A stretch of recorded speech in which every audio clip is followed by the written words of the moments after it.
become one. We almost finished each other's Words? Hey guys, it's your best boxing friends. I'm Kelsey. This is Rachel. I have some breaking news for you guys. According to my sources, Kubrat Pulev and Anthony Joshua are pretty close to coming to an agreement to have a fight, which I think is important for the heavyweight division, especially on the eve of Deontay Wilder versus Tyson Fury 2, which is next weekend. Now, of course, my sources are just what Bob Arum tweeted about, but still, I still have some sources, guys. And so tell us about Pulev. Pulev's a guy, so Pulev's a guy who, he got a title shot against Klitschko a long time ago, lost the fight when Klitschko was at his peak, but he's won all his fights since that. He's a big, tall, well-schooled fighter. He is the top, him and Dillian White, I think, are the top two contenders to the three-headed monster that is Wilder, Fury, and Joshua. And so I think it's just an important fight that has to happen. If Pulev and Joshua can fight, now obviously Joshua will be favored in that fight, but it's a fight that has to happen. We want to see the fights happen. And it also would represent a deal between Bob Arum and Top Rank and Eddie Hearn and Matchroom, which I think leads to bigger fights down the line, especially if Tyson Fury beats Deontay Wilder, which I'm sure Bob Arum and Top Rank believe Tyson Fury will beat Deontay Wilder, and want to have that relationship intact to make the absolutely humongous fight that would be Tyson Fury, if he beats Wilder, against Anthony Joshua for every single marble.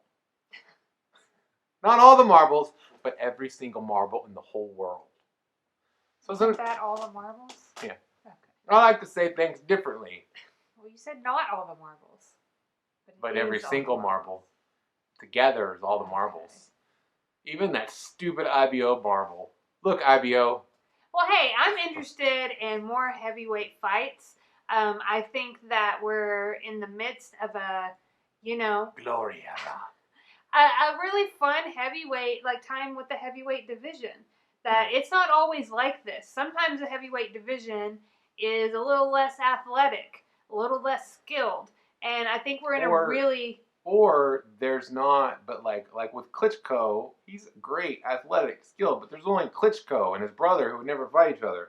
Everybody else wasn't very good, right? Right. That you have to have more people in it. Mm-hmm. So I am eager to, let's have more fights because I want to see people against each other in the ring.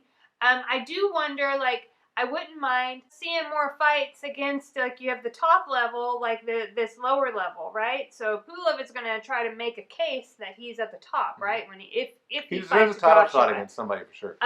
But I also I want to see more against who's Ruiz going to fight next? Who's Dillian White? Who are all these people out there? There's all these names. I mean, Chris Areola is still lingering around out there. There's just you've got a lot of named fighters. You've got a lot of young, good fighters coming up, too, that's going to keep adding to that mix of what you're saying. There's a lot of great fights at heavyweight, and I'm excited about this era of heavyweights. I've been thinking a lot about eras of heavyweights lately. And I was thinking about the 1990s with Holyfield and Tyson and Bo and Lennox Lewis, and then the 70s with Ali, Frazier, and Foreman, and later, the very end of the 70s, you had Larry Holmes, who went into the 80s. But listen, those were great eras in heavyweight boxing, and I was thinking, maybe we're in one of those now. Well, Tyson Fury, Deontay Wilder, Anthony Joshua, all really, really great heavyweights. We need to hear one of those names outside of combat sports. Yeah, so, outside of our circle. Right.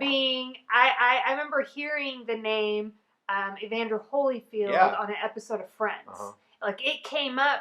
Why was he made to be part the person Phoebe had a crush on? It was because people knew his name. He had that Coca-Cola commercial. Obviously, too. Mike Tyson was a household name. Mm-hmm. So it'd be really great to see a heavyweight. And in America, so I can't speak for other countries, but in America, become a household name. That has not happened. Yeah, it hasn't happened. In fact, we talked your a household little can't bit be about boxing before. fans. That doesn't count. Yeah, most people when they find out I'm a boxer and they just go dead face and dead eyed on me, Yeah. So I'd like to see that light. I'm getting some of that light from the UFC, which is weird. But I'd like to see that light over Tyson Fury or Deontay Wilder or Anthony Joshua, whichever one comes out. Now, I do think it'll help if one of those guys can... I want clarity in the division, and I feel like we could be on our way to clarity. Let's not count our chickens before they're hatched. Yeah. But it's possible that we could have clarity soon. I think that's really great. I think we do have clarity as far as what you should do right now, Rachel. Can you tell them what you think they should do? I think that you should like this episode, because if you've come this far, You might as well. why not like it? Why not just go the extra mile? And if you haven't subscribed, go ahead and subscribe. Kelsey, do you tell our best boxing friends? Are you talking about being We're over 900 subscribers. I didn't even know what she was talking about. Going with the horn. Yeah, we did it! Yay! Let's all celebrate together! Although, you know, my favorite sound effect is that air horn thing.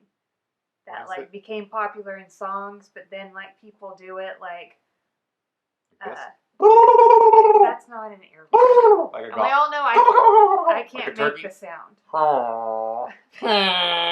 Okay, this is enough. Hee-haw.